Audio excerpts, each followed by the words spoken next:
Hello, fellow weebs. Welcome back to Weeb Nation. Today I'll be going over the top 5 anime where the humiliated MC returns overpowered. Who does not like a story where the MC was regarded as weak and pathetic, but soon returns after and shows them his or her overwhelming power? Before I continue, if you enjoyed today's content, make sure to subscribe for future content. Without further ado, in number 5, we have Chivalry of the Failed Knight. There exist few humans in the world with the ability to manipulate their souls in forms of powerful weapons, dubbed as blazers. These types of people study and train at the prestigious Hagen Academy to become mage knights. Among the students is the so-called failure Ikigur gang, the sole F-rated blazer. However, when the worst student in the academy sees Stella Vermilion, an A-rank blazer, who also happens to be the Princess Naked, she challenges him to a duel with dire stakes. The loser must be the slave of the winner. There's no possible way that Stella can lose, right?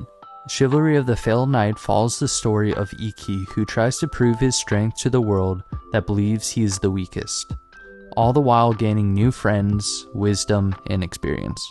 In number 4, we have Tsukimichi Moonlit Fantasy. As part of a mysterious contract agreed upon by a goddess and his parents years ago, Makito Mizumi finds himself sent into another world to meet the goddess and become the hero.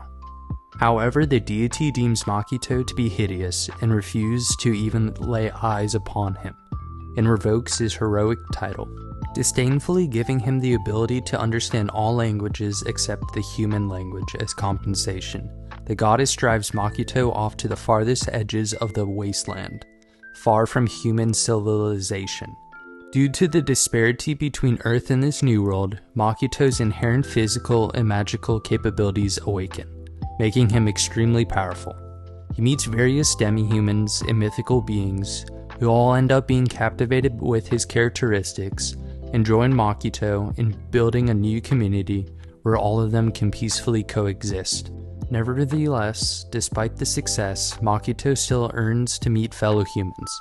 In a world where the goddess herself has barred him from interacting with his kind, it is up to Makito and his companions to fulfill his desire, and perhaps reform society along the way. In number 3, we have Blood Lad. Stas Charlie Blood is a powerful vampire who rules over the eastern district of the demon world.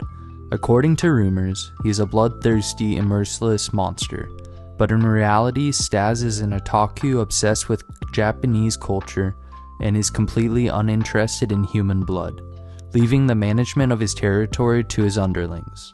Stas spends his days lazing around, indulging in anime, manga, and games. When Fumimi Yanagi, a Japanese girl, accidentally wanders through a portal leading into the demon world, Stas is overjoyed. Just as he's starting to feel an unusual attraction to her, his territory is attacked, resulting in Fumimi's untimely death. She turns into a wandering ghost, and the crestfallen Stas vows to resurrect her, as this would mean he is able to travel to the human world, something he has always dreamed of. Blood Lad follows Stas and Fumimi's, soon joining by the spatial magic Bell and the half-werewolf Wolf, as they travel to find magic that can bring humans back to life. In number 2, we have Welcome to the Demon School, Iruma-kun. 14-year-old Iruma has been unfortunate all of his life, having to work to earn money for his irresponsible parents despite being underage. One day he finds out that his parents sold him to the demon Sullivan. However, Iruma worries about what will become of him are soon relieved, for Sullivan merely wanted a grandchild, pampering him and making him attend the demon school Babus. At first, Iruma tries to keep a low profile in fear of his peers discovering that he is human.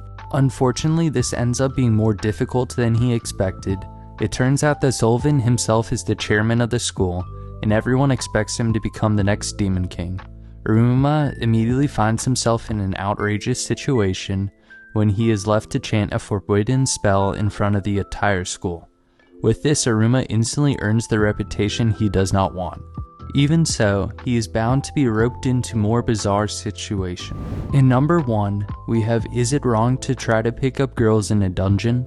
Life in the bustling city of Arario is never dull, especially with Belle Crane, a naive young man who hopes to become the greatest adventurer in the land. After a chance encounter with the lonely goddess Hestia, his dreams become a little closer to reality. With her support, Belle embarks on a fantastic quest as he ventures deep within the city's monster-filled catacombs, known as the Dungeon. Death lurks around every corner in the cavernous depths of this terrifying labyrinth, and a mysterious power moves amidst the shadows. Even on the surface, survival is a hard-earned privilege. Indeed, nothing is ever certain in the world where gods and humans live together and work together, especially when they often struggle to get along. One thing is for sure though, a myriad of blunders, triumphs, and friendships await this dauntlessly optimistic protagonist in this Herculean tale. Thanks again for watching today's top 5 anime where the humiliated MC returns overpowered. If you enjoy this type of content, please make sure to hit that subscribe button and like the video. Also leave a comment in the comments section what you would like to see next. I will see y'all fellow weebs in the next video.